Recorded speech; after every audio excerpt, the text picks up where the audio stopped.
They laughed at my car. They said I was broke, a man too tired to matter. I said nothing. But that Monday, the same old car was parked in the owner's spot. And the owner was me.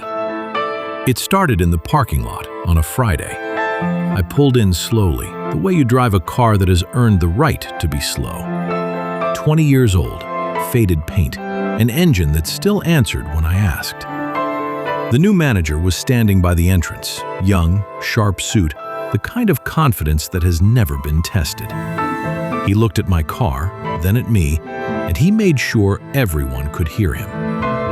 "That thing still runs?" People chuckled. A few of them looked away, embarrassed for me. I just looked through the windshield, and I let them laugh. He thought silence meant weakness. He thought a tired car meant a finished man. That was his first mistake. I was not broke. I had never been loud about money. I just never needed it to speak for me.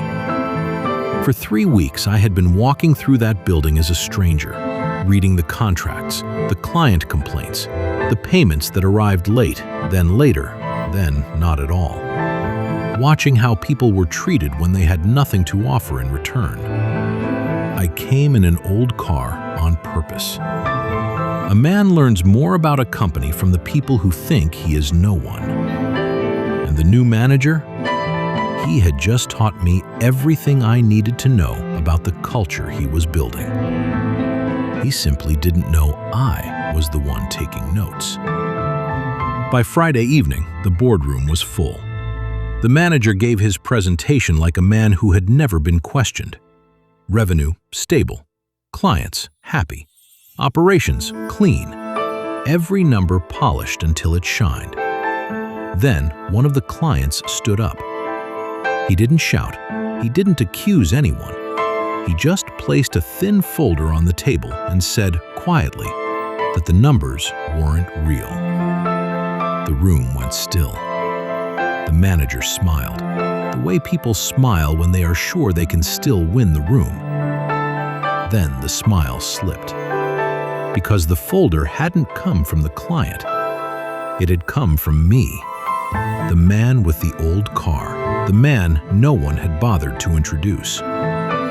He looked at me then, really looked, and I watched him do the math he should have done on Friday in the parking lot.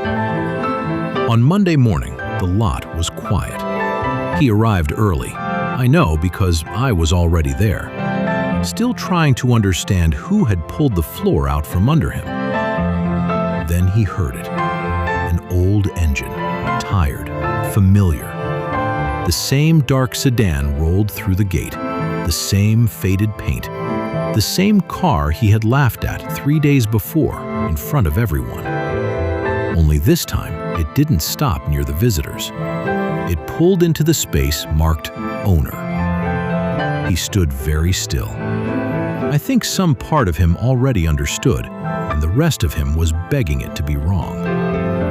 The door opened. I stepped out, slowly. No speech, no anger, just the silence he had handed me on Friday, given back to him with interest.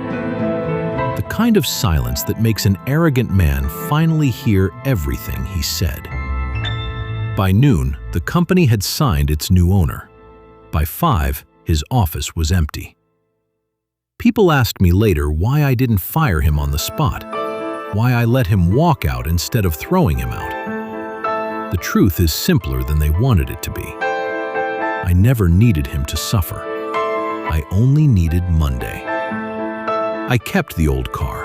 I still park it in the owner's spot, not to prove anything, just to remember that the people a company calls weak are usually the ones holding it together. He judged a man by the paint on his car. I wonder how many of us do the same every single day. Would you have given him a second chance, or signed the same Monday I did?